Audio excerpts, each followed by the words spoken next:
And welcome back as we continue our journey through the book of Acts. Today we start a brand new chapter, chapter 20, and it continues on from chapter 19, naturally, as Paul is in Ephesus and there's an uproar, and we see how the mob is dismissed.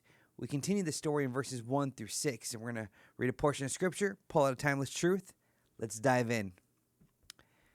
And after the uproar ceased, Paul sent for the disciples, and after encouraging them, he said farewell and departed for Macedonia. When he had gone through those regions and had given them much encouragement, he came to Greece. There he spent 3 months, and when a plot was made against him by the Jews as he was about to set sail for Syria, he decided to return through Macedonia. Sopater, the Berean, son of Phares, accompanied him, and of the Thessalonians, Aristarchus and Secundus, and Gaius of Derbe, and Timothy, and the Asians, Tychicus, and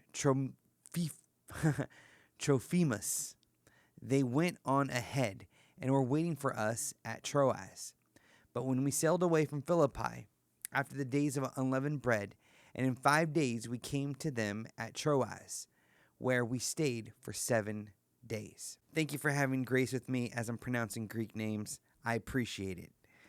So as the uproar in Ephesus subsided, the disciples may have felt shaken. And some of them may have worried about, hey, what's going to happen next time if the town clerk is not available to protect us? Luke notes that Paul had encouraged them. It's a Greek word that conveys far more than a quick pep talk or motivation or an inspiring quote. It pictures someone coming alongside someone, listening to the fears, addressing their real concerns, and speaking comfort that actually fuels courage. Paul met with them in their discouragement, offering hope and direction so they can press on in his absence. And as he continued his journey, he carried that same intentionality, encouraging every believer he met with sincere care, attentive listening, and a steady call to keep their eyes fixed on Jesus.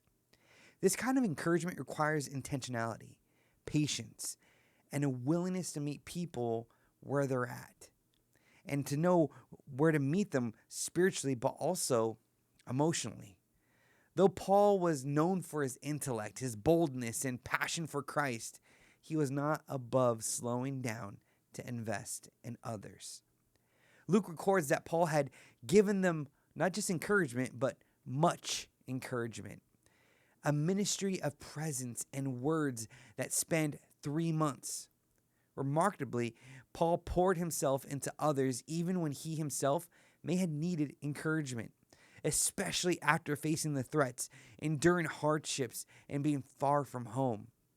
You see, without Barnabas, the son of encouragement, by his side, Paul still chose to be the one who lifted others up. His example challenges us to extend encouragement even when we feel empty ourselves, trusting God to use our willingness to strengthen those around us. And so, church, I just want to encourage you today. Who's that one person that's coming to your mind right now that you think may need some encouragement? Once again, it's not just a pep talk. It's not just an inspiring quote of saying, hey, I'm here and I care. How are you? Listen to them and respond in a way that you know that they would be encouraged, to lift up their gaze up to Jesus and say, hey, there's hope. Everything's going to be okay. I'm with you alongside the way, and take your time with that. And if you're struggling to think about one person who you can encourage, won't you pray about it? Say, Lord, who can I encourage today? And maybe he'll bring somebody into your life today that may need a word of encouragement, hope, something.